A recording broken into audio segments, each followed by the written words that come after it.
आज मैं सेब के मुरब्बे की रेसिपी शेयर कर रही हूँ। ये टोटली बजट फ्रेंडली है और इसके फ़ायदे बेतहाशा हैं। सेब का मुरब्बा बनाने के लिए मैंने लिए हैं 1 किलो सेब। इसको वॉश करेंगे और छील कर कट कर लेंगे। जो ख़राब पार्ट होगा उसको डिस्कार्ड कर देंगे। पैन में पानी बॉईल करेंगे और बॉईल आने पर सेब ऐड कर देंगे और मीडियम फ्लेम पर ढककर 10 मिनट पकाएंगे। अब पैन लेंगे और इसमें ऐड करेंगे 4 कप पानी।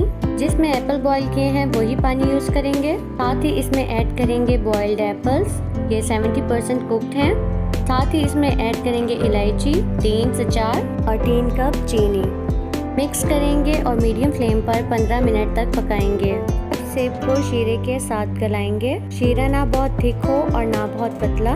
लास्ट में लेमन जूस ऐड करेंगे 1 टेबलस्पून। मिक्स करेंगे और मज़ीद 2 मिनट तक पकाएंगे। अगर आप चाहें तो इसमें फूड कलर भी ऐड कर सकते हैं। अब फ्लेम ऑफ कर देंगे और ठंडा करके एयर टाइट कंटेनर में शिफ्ट कर देंगे।